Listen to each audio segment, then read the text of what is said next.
Mrs. Ramsey's scream cut through the hallway like a gunshot. "Ryan Cooper, that's the third F in a row." Chairs scraped. Students turned.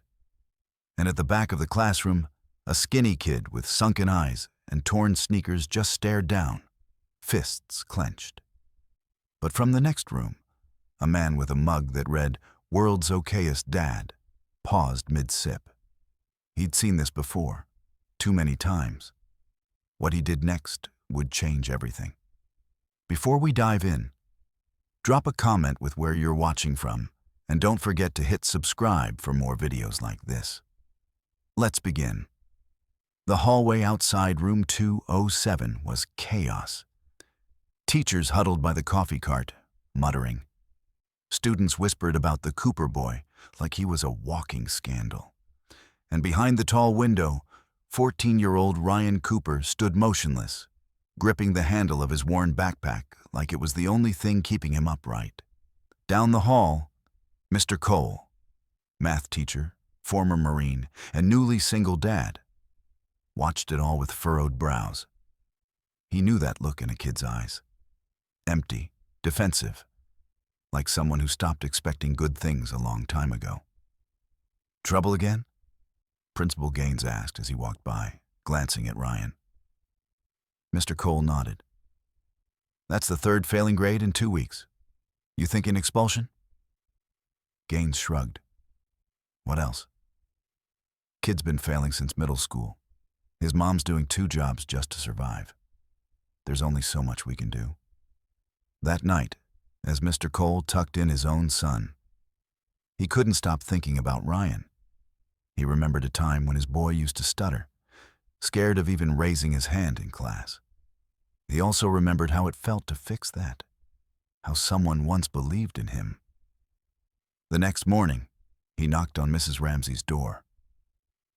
"I want Ryan Cooper transferred to my class." She blinked. "He's a lost cause, Mr. Cole." "Then let's see if I can find him." Ryan was quiet the first week, eyes down, shoulders hunched. He didn't even try on the pop quizzes. But Mr. Cole didn't push. Instead, he waited, observed. Until one day, during a fraction problem, Ryan muttered, "That denominator's wrong." Cole looked up. "You want to try it on the board?" Ryan flinched. "No." But the next day, when Mr. Cole accidentally used the wrong answer again, Ryan corrected him, louder. And this time Cole smiled. "Looks like I'm getting schooled by a student." The class laughed. Not at Ryan, but with him. It was the first time he'd smiled in weeks. By the end of the second week, Ryan was still barely passing. But something had shifted. He sat straighter now, asked fewer questions with his eyes down and more with a quiet but sharp tone. Mr. Cole noticed he always sat near the window, sketching problems in the fogged-up glass with his finger when he thought no one was watching. One afternoon, Mr. Cole stayed behind after class, pretending to grade papers. Ryan was still there, erasing something from his notebook violently. "Frustrated?" Cole asked. Ryan froze. "Doesn't matter, I'm just dumb." That line hit Mr. Cole like a gut punch. He leaned back in his chair, folded his arms. "Want to know a secret, Ryan?" Silence. "I flunked out of college my first semester. Couldn't even pass pre-calc." Ryan looked up. "Yeah," Mr. Cole said. "Had a professor pull me aside and ask me if I'd consider construction instead." Ryan stared at him, expression unreadable. "But one guy," Mr. Cole continued, "a combat engineer in my unit, taught me one thing that changed everything." "What?" Mr. Cole stood and walked to the whiteboard. He drew a big, sloppy equation. "Forget the formulas. Forget the pressure. Think of every problem like a story, a puzzle." He turned back. "You ever fix something? A bike? An old remote?" Ryan hesitated, then nodded. "I fixed our microwave with a paperclip once." Cole grinned. "Then you've done algebra. You just didn't know it." That weekend, Mr. Cole dropped by Ryan's house, an aging duplex with flaking paint. The door creaked open. A tired woman in a diner uniform peeked out, eyes wary. "Hi," he said, smiling. "I'm Mr. Cole, Ryan's teacher." The woman, Rebecca Cooper, sighed. "Did he mess up again?" He's actually kind of brilliant." Her eyes softened. That night, Cole gave Ryan a challenge. Fix a broken toy his son had outgrown, but use math to do it. Ryan's eyes lit up. By Monday, he returned with a functioning race car and a sheet of equations that Cole knew he hadn't copied from anywhere.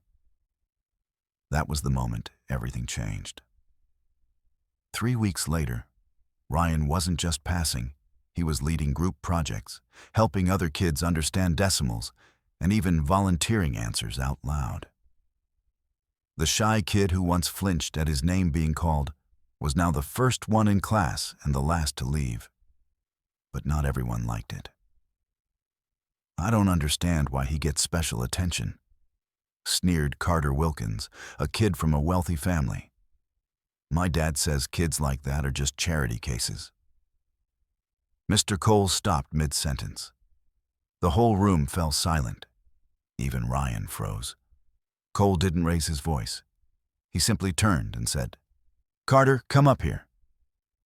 The boy hesitated. "Let's try this problem together," Mr. Cole said, writing a complex logic puzzle on the board. "You solve the left half. Ryan, you take the right." They both worked, chalk scratching in tense silence. 5 minutes later, Carter stepped back, arms folded. Ryan looked over at Carter's side and corrected a mistake silently. "Speak up, Ryan," Mr. Cole said gently. He pointed out a miscalculation and explained why. Cole checked both answers, then turned around and smiled, not at Carter, but at the class. "Anyone can wear nice shoes," he said quietly. "Not everyone can solve problems under pressure." After class, Carter didn't sneer again. That Friday, during parent-teacher conferences, Rebecca Cooper sat across from Mr. Cole, looking both anxious and exhausted. Her diner apron was still dusted with flour.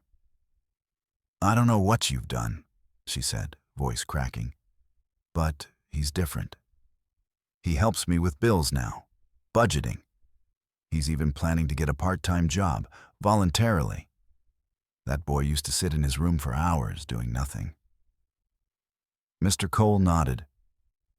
He just needed someone to see him. Then he leaned forward. "But, Ms. Cooper, you matter too. He's got this fire in him because you've been keeping the light on, even when no one saw." Her eyes welled up. "No one's ever said that to me before." Later that evening, Mr. Cole's son, Max, asked him while they made dinner, "Why do you care so much about Ryan, Dad?"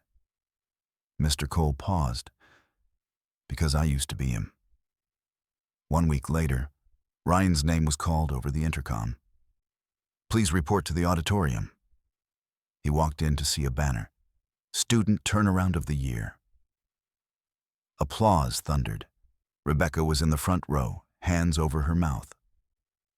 But the biggest surprise came after the ceremony. Ryan found Mr. Cole by the vending machines, holding 2 sodas. "You lied," Ryan muttered, smiling for once.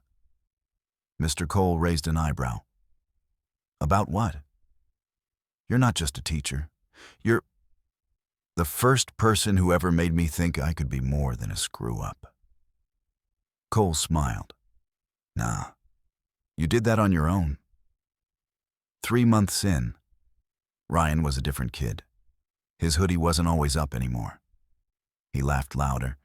His shoes, though still worn, were clean, scrubbed with a toothbrush maybe. He even helped set up chairs before class started and stayed after to erase the board. But it wasn't perfect. Change never is. Mid-April brought state testing. It hit like a storm. Kids panicked. Teachers stressed. Ryan? Ryan shut down. On the day of the exam, He stared at the scantron sheet like it was a wall he couldn't climb. His leg bounced, his pencil snapped from how hard he gripped it. 20 minutes in, he stood up, face blank, and walked straight out of the classroom. Mr. Cole caught him in the hallway, pacing like a trapped animal. "Hey," he said softly, blocking Ryan's path. "Talk to me." "I can't do this," Ryan muttered. I knew it. I knew this was all fake. Everyone's gonna see I'm still just a stupid screw-up." "You listen to me right now," Mr. Cole snapped. Not unkind, but firm, like a father laying down truth. "That test doesn't define you. You've already passed the real ones." Ryan scoffed. "Like what?" Cole stepped closer. "Showing up, choosing to try, choosing not to give up on yourself even when the world already did." Ryan's face twisted. Anger, frustration, shame, and then tears. Ugly, raw tears. The kind you hide for years until someone finally says it's okay to let them out. "I can't keep being the failure," he whispered. "I can't be the reason my mom works double shifts and still cries when she thinks I don't hear." That broke Mr. Cole. He pulled the boy into a hug right there in the hallway.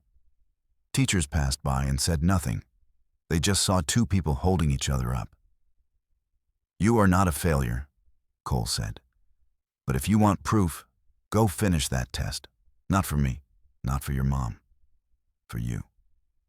Ryan went back in. He didn't ace it, but he passed. And more than that, he finished something for the first time in his life without running away. 2 weeks later, Mr. Cole got called into Principal Gaines's office.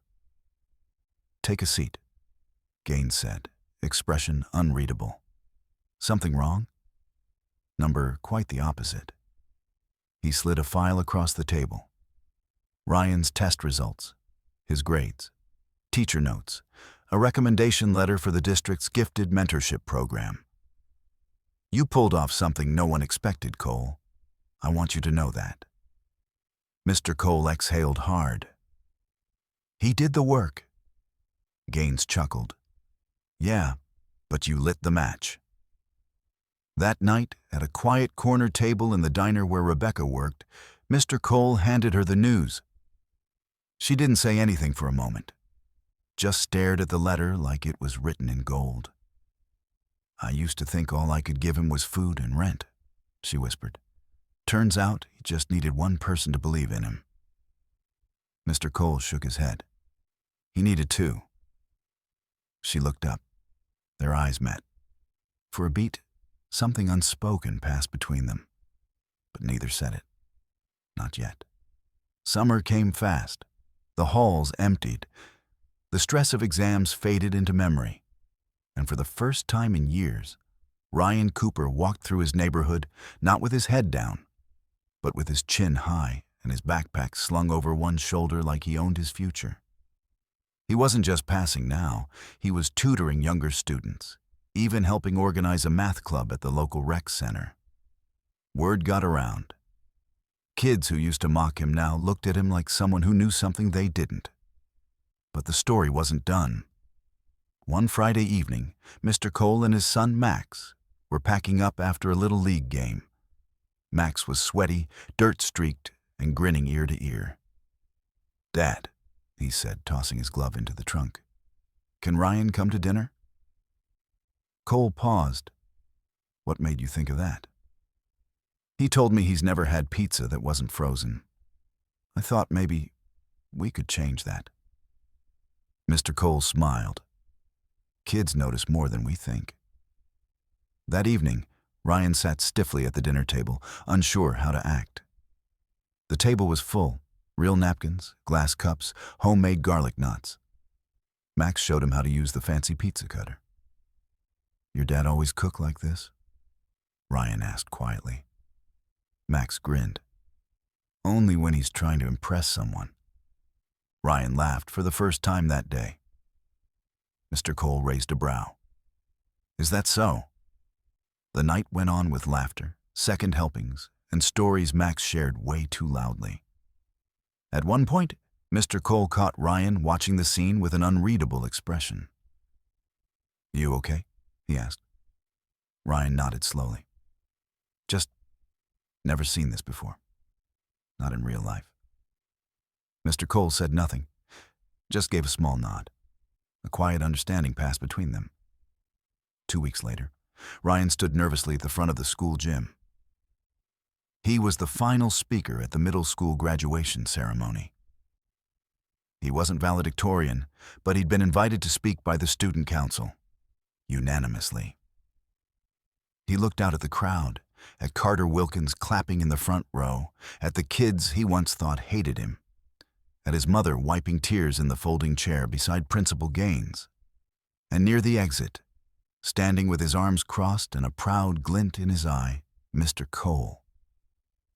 Ryan stepped to the mic. "I used to think I was the dumb kid," he began. "The one who breaks things, forgets homework, fails every test. But someone told me something that stuck. You're not the problem. You've just been solving the wrong kind of problems." The gym quieted. I didn't get here alone. I had a teacher who showed up when he didn't have to. A mom who stayed up every night working and still believed in me even when I didn't believe in myself. And a second chance, maybe my only one, that changed everything. He paused. To any kid out there who thinks it's too late to be someone different, this is proof that it's not. Applause erupted. Rebecca wept openly. Mr. Cole smiled so wide it hurt. That night, Mr. Cole got a knock at his door. Rebecca stood on the porch holding a small gift bag. "I know you hate thanks," she said, "but I also know you raised a boy who offered my son a seat at your table. So, tough." He laughed, accepting the bag. Inside was a single note. "Because you didn't see what was broken, you saw what could be rebuilt." She hesitated, then added, "I wanted to tell you something." He met her eyes. "You saved my son's life, Mr. Cole. And maybe you saved mine too." Mr. Cole didn't reply with words, just stepped forward and opened the door wider.